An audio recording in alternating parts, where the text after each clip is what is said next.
신명기에 나오는 말씀들은 어떤 미래에 또 이상적인 그런 삶을 언급하지 않고 있습니다. 신명기에 나오는 말씀은 이제 곧 가나안에 들어갈 이스라엘 자손들에게 굉장히 현실적인 필요한 그런 말씀을 전해주고 있습니다. 그리고 그러한 현실적인 삶을 위해서 필요한 그런 규정들을 하나님께서는 모세를 통해서 계속해서 이스라엘 이제 1.5세 2세 자손들에게 전해주고 있습니다. 이스라엘 자손들은 이제 광야 생활을 이제 거의 마무리하고 젖과 꿀이 흐르는 땅으로 알려진 가나안으로 들어가려고 했지만 그 땅을 생각해 보면 그 땅은 완벽한 땅이 아니었습니다. 아무런 문제가 없는 그런 땅이 아니었습니다. 이스라엘 자손들에게는 새로운 땅이었지만, 기대가 되는 그런 땅이었지만 가나안 땅 역시 죄인들이 살고 있는 땅이었고, 그래서 여러 가지 범죄와 또 문제들이 많이 있는 그런 땅이었습니다. 하나님께서는 신명기 19장을 통해서 세 종류의 범죄자를 언급하고 이제 그들을 바르게 다루는 그 법에 대해서 말씀해 주십니다. 19장을 읽으면서 보셨겠지만 19장에는 살인자와 도둑과 거짓 증인이 등장을 합니다. 19장은 십계명 중에서 6번째, 8번째, 9번째 계명과 연결이 됩니다. 살인하지 말라는 계명, 도둑질하지 말라는 계명, 내 이웃에 대해서 거짓 증거하지 말라라는 계명과 연관이 됩니다. 지난 시간에 보았던 것처럼 오늘 본문 바로 전에서는 실수로 사람을 죽였을 때 이 보복의 악순환을 막기 위해서 피할 수 있는 도피성에 관한 그런 말씀을 보았는데요. 오늘은 땅과 소유와 연결이 되는 경계표에 대해서 먼저 말씀하고 있습니다. 경계표 들어보셨는지 모르겠습니다. 14절은 이 기업의 경계를 표시하는 경계표를 옮기지 말라라는 그런 말씀으로 시작을 합니다. 이것은 이제 가나안에 들어가서 분배받은 땅을 표시할 텐데 그 경계선을 넘지 말라라는 그런 말씀이었습니다.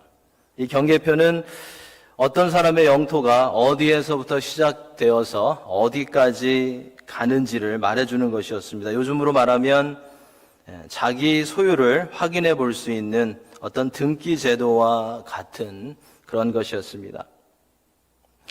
그 당시의 경계표는 주로 돌로 되어 있었기 때문에 이웃의 땅에 욕심을 내면 그것을 언제라도 손쉽게 움직일 수 있었습니다.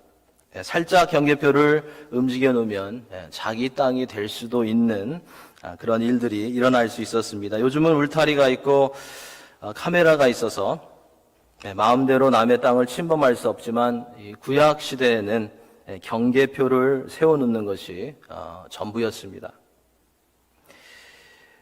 욕심이 없는 사회와 이웃이라면 한번 이 정해진 한번 세워놓은 이 경계표는 그 자리에 있고 또 계속해서 다음 세대에게 물려졌을 것입니다. 그런데 모든 사람들은 똑같이 죄인이기 때문에 그 경계표를 바라보고 그 돌을 바라보고 기뻐하면서 지키기보다는 조금 더 많은 땅을 원하고 조금 더 많은 소유를 얻기 위해서 다른 사람을 희생시키는 것을 두려워하지 않았습니다. 자신이 원하는 것을 얻기 위해서 가나안 이웃의 경계표를 옮기는 일들이 가나안 땅에도 있었던 것입니다. 이러한 욕심의 대표적인 예, 여러분 딱 생각나는 그 예가 있을 것입니다. 열왕기상 21장에 나오는 아합 왕 이사벨이 생각이 납니다. 이웃 나봇의 포도원을 빼앗은 것입니다. 자신이 넉넉한데 자신이 충분히 가지고 있으면서도 조금 더 영토를 확장하기 위해서 조금 더 자기가 원하는 것을 얻기 위해서 이웃의 경계표를 옮기는 정도가 아니라 이웃의 땅을 완전히 빼앗아 버리는 그런 일들이 일어났습니다. 이렇게 남의 경계표를 옮기는 일은 남의 소유나 재산을 탐내고 도둑질을 하는 것이었습니다. 그리고 하나님의 계명을 범하는 그런 행위였습니다. 정확하게 따지면 이 가나안 땅 전부는 하나님의 소유였습니다. 그리고 그것들을 하나님께서 지도자들을 통해서 분배해 주신 것입니다. 그러므로 그 분배된 땅을 자기가 원하는 대로 자기 마음대로 차지하고 남용하는 것은 하나님께 범죄하는 것이었습니다.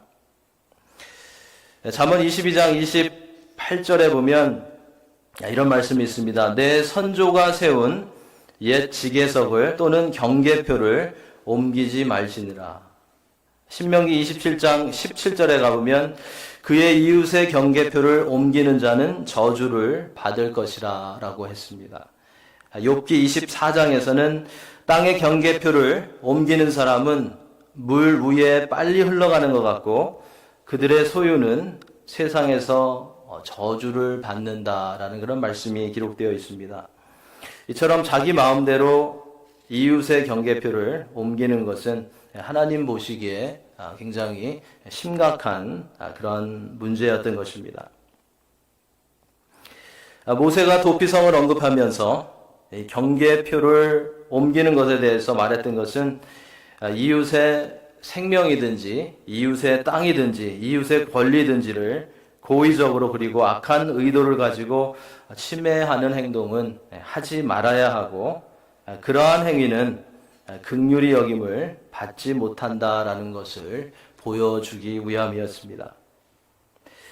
이 말씀을 좀 우리에게 적용해서 생각해 보면 이 말씀은 오늘날 이웃의 권리를 침해하는 이웃의 권리를 남용하는 이웃의 권리를 자신의 유익을 위해서 이용하는 어떤 말이나 계획이나 속임수나 행위를 하나님께서는 철저하게 금하고 경고하고 계시다라는 것을 우리는 깨닫게 됩니다. 혹시 우리는 그러한 부분은 없는지 나도 모르게 이웃의 것을 남용하고 나의 높아짐을 위해서 이웃의 것을 이용하는 그런 실수를 범하고 있지는 않은지 한번 살펴보아야 할 것입니다.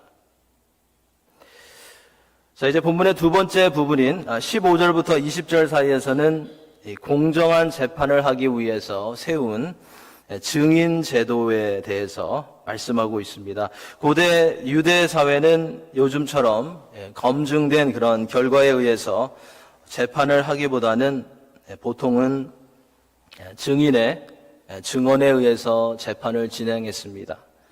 증인이 이 재판을 하는 데는 그때는 최고의 그런 역할을 했습니다.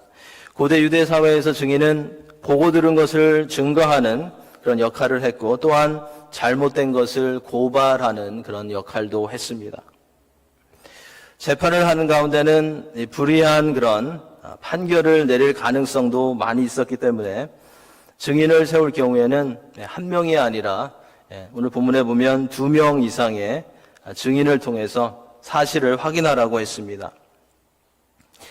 2-3명의 증인이 일치할 때에만 판결을 내릴 수 있도록 그렇게 규정해 정해 놓은 것입니다.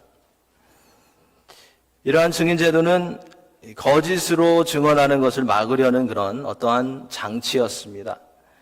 거짓 증언을 16절에서는 이렇게 위증한다라고 그렇게 표현하고 있습니다. 위증한다. 위증한다는 것은 일을 꾸며서 남에게 죄를 뒤집어 씌우는 것을 말합니다.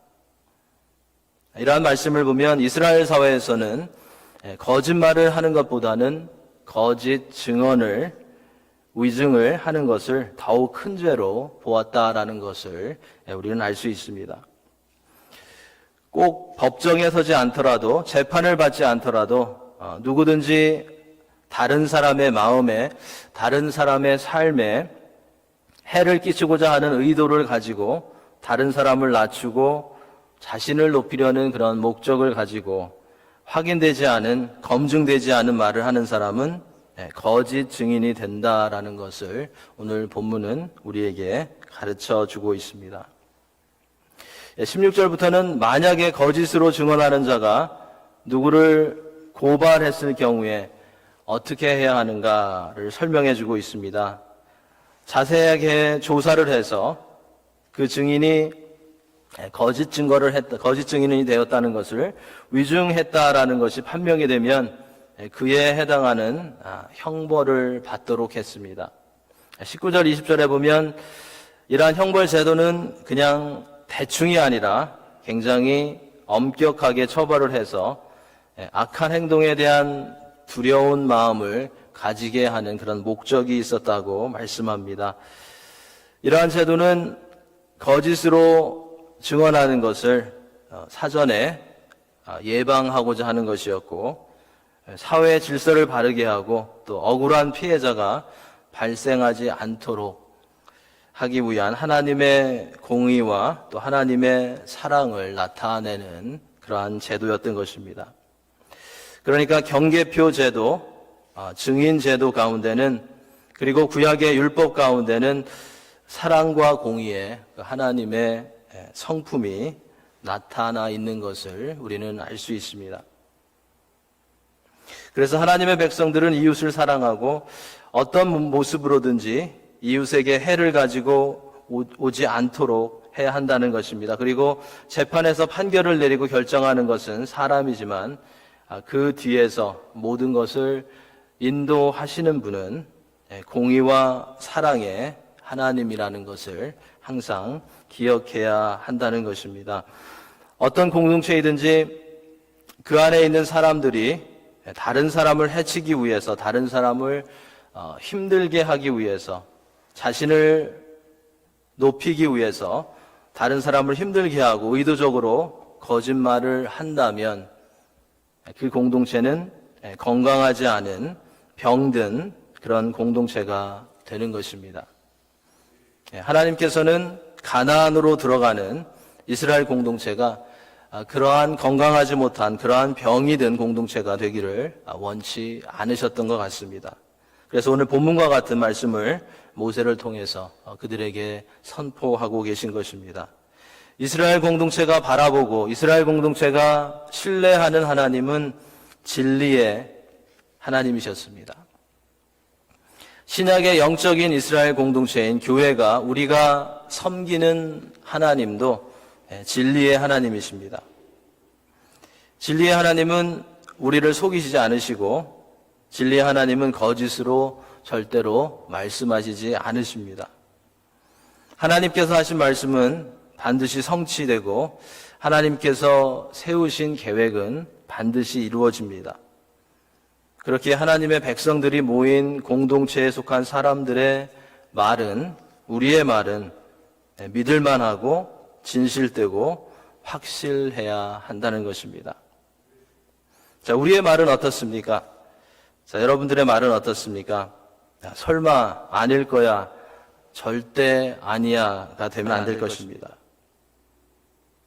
우리의 말은 믿을만합니까? 우리의 말은 진실됩니까? 우리의 말은 확실합니까? 아니면 우리 말 가운데는 거짓이 숨겨져 있고 흑심이 숨겨져 있고 나만을 높이려는 그런 마음이 숨겨져 있지는 않습니까? 우리는 우리를 속이지 않으시는 하나님, 진리를 말씀하시는 하나님을 닮아가도록 최선을 다하는 그런 하나님의 자녀들이 되어야 할 것입니다. 진실되지 못한 부분들을 인정하고 조금씩 바꾸어가서 하나님을 닮아가는 건강한 진실된 진리의 공동체를 세워가는 우리 자신들이 되어야 하겠습니다. 오늘 본문의 마지막 절에 가보시면요, 21절에서는 눈은 눈으로, 이는 이로라는 동해 보복법이 언급이 됩니다. 지금까지 이웃의 것을 탐내지 말고 이웃을 사랑하고 악한 의도로 거짓 증거하지 말라라는 그런 교훈을 말해왔었는데, 왜 모세는 오늘 본문의 결론 부분에 이르러서 눈은 눈으로, 이는 이로, 손은 손으로, 발은 발로라는 율법을 언급했을까라는 그런 궁금증이 생깁니다. 생각해보면 첫째로 이것은 문자적으로 이해하는 것이 아니라 그 당시의 상황을 고려해보면 신체적인 피해를 입힌 경우에 정확하고 공정하게 보상해야 한다라는 것을 말해주는 그런 법이었습니다. 신체적인 피해를 입힌 경우에는 정확하고 공정하게 보상해야 한다. 출애굽기 21장에 이것을 뒷받침하는 좋은 이그젬플이 나옵니다. 21장 26절, 27절 말씀 제가 읽겠습니다. 사람이 그 남종의 한 눈이나 여종의 한 눈을 쳐서 상하게 하면 그 눈에 대한 보상으로 그를 놓아줄 것이며, 그 남종이나 여종의 이를 쳐서 빠뜨리면 그 이에 대한 보상으로 그를 놓아줄지니라. 자, 여기에서 이 동해 복수법이 문자 그대로 적용이 된다면 이 종은 주인의 한 눈을 쳐서 상하게 하고, 또 종은 주인의 한 이를 쳐서 빠뜨려야 했습니다. 왜냐하면 주인이 그렇게 했기 때문입니다. 하지만 모세가 선포한 율법에는 전혀 그러한 신체적인 보복을 염두에 두고 있지 않습니다. 정확하게 공정하게 피해를 보상하라는 그런 말씀을 하고 있는 것입니다. 둘째로 모세가 언급한 눈은 눈, 이는 이라는 이 말은 보복적인 처벌을 가하라는 권유가 아니었습니다. 사실 율법을 선포한 의도는 그 반대였습니다. 보복이 아니라 보호를 위한 것이었습니다. 이 법은 누구나 보복하기를 좋아하는 시대에 그대로 육체적으로 복수하려는 것을 엄격하게 제한하는 그런 법이었습니다. 당연히 복수를 해야 한다고 믿는 시대 가운데 복수를 하라는 그런 퍼밋을 준 것이 아니라 정의를 보증해 주는 것이었습니다. 복수하는 것을 제한하고 재판관이 적합한 그런 형벌을 내리는 것을 권장하는 그런 말씀이었습니다. 이 법은 자기가 당한 것 이상으로 갚아서 속을 시원하게 해야 한다는 끊임없이 반복되는 악순환을 막는 그런 역할을 했던 것입니다. 신약에 와서 마태복음 5장에서 예수님께서는 바로 이 부분을 언급하셔서 제자들에게, 그리고 오늘날의 성도들에게 중요한 그런 교훈을 주고 계십니다. 마태복음 5장 38절부터 42절 말씀 제가 읽겠습니다. 또 눈은 눈으로 이는 이로 갚으라 하였다는 것을 너희가 들었으나 나는 너희에게 이르노니 악한 자를 대적하지 말라. 누구든지 내 오른편 뺨을 치거든 왼편도 돌려대며 또 너를 고발하여 속옷을 가지고자 하는 자에게 겉옷까지도 가지게 하며 또 누구든지 너로 억지로 오리를 가게 하거든 그 사람과 심리를 동행하고 내게 구하는 자에게 주며 내게 꾸고자 하는 자에게 거절하지 말라라고 예수님께서 말씀하셨습니다. 예수님께서는 사람들을 보호하고 무자비하게 원수 갚는 것을 막기 위해서 구약의 법을 오랜 시간 동안 잘못 해석하고 잘못 적용해온 백성들에게 이 말씀 가운데 바른 그런 적용을 선포해 주신 것입니다. 우리가 조심해야 할 것은 여기서 예수님께서는 악한 자들, 범죄한 자들을 재판관에게 넘겨서 벌을 받게 하는 것을 멈추라고 말씀하지 않으셨다는 것입니다. 잘못한 것은 정당하게 재판을 받고 처벌을 받아야 한다라는 것을 예수님께서도 어그리하셨다는 것입니다. 그런데 예수님은 하나님의 백성들은, 하늘나라의 시민은 개인적으로 당한 해를 끝까지 그대로 복수하려고 애써서는 안 된다라는 것을 말씀해 주신 것입니다. 원수에게 선을 행해야 한다고 가르쳐 주신 것입니다. 보복하지 말고 원수 갚지 말고 악을 선으로 갚으라고 주님께서는 가르쳐 주신 것입니다. 이것이 하나님 나라의 원리라고 예수님께서는 말씀해 주신 것입니다. 사실은 이것이 복음과 연결이 된다라는 것을 여기서 발견하게 됩니다. 이것이 하나님의 공의와 사랑이 보여진 복음이라는 것을 우리는 깨닫게 됩니다. 공의는 죄를 범하면 죄의 값대로 그대로 정확하게 갚아야 한다고, 징계해야 한다고 말합니다. 하지만 사랑은 죄의 값 그대로 갚지 말아야 한다고, 정확하게 죄 그대로 보복하지 말아야 한다고 말해줍니다. 이렇게 오랜 기간 동안에 계속되었던 공의와 사랑의 갈등의 문제를 하나님께서는 신약에 와서 사랑하는 아들 예수 그리스도를 이 땅에 보내심으로써 십자가에서 해결하신 것입니다. 죄가 없으신 예수님이 모든 사람의 죄를 위해서 십자가로 나아가심으로, 십자가에 달리심으로, 죄의 값을 지불하심으로, 다 이루었다고 선포하심으로 인해서 죄인들은 죄의 형벌에서, 죄의 권세에서 자유케 되었고, 예수님 안에서 이제는 새로운 그런 삶을 살아갈 수 있게 된 것입니다. 그래서 예수님은 복음 안에서, 복음을 위해서, 하나님 나라를 위해서 이제는 보복하는 그런 삶이 아니라, 이제는 그대로 갚아주는 그런 삶이 아니라, 이제는 형제를 낮추려는 그런 삶이 아니라 서로를 보호하고 서로를 용서하고 서로를 높여주는 하나님 나라의 시민처럼 살 것을 말씀해 주신 것입니다. 이제는 구약시대처럼 정해진 율법에 의해서, 구약시대처럼 무서운 처벌에 의해서 신앙 공동체의 질서를 지켜가는 것이 아니라 하나님께서 예수 그리스도의 십자가를 통해서 보여주신 사랑의 법 안에서 서로 섬기고 서로 보호하고 서로 세워주는 그런 믿음의 공동체로 서가야 한다는 것입니다. 세상은 점점 더 자신만을 생각하고 제약과 타협해가는 그런 모습이 우리 주위에서 너무나도 많이 보입니다. 때로는 교회들도 그렇고요, 믿는 사람들도 그렇고요, 영적 지도자들도 그러한 것에 타협되어 가고 있다라는 소식이 우리 주위에서 자주 들립니다. 이웃의 경계표를 욕심 가운데 침범하고 자신의 평안함을 위해서 거짓 증거하는 성도들의 그런 모습들, 그런 이야기들도 듣게 됩니다.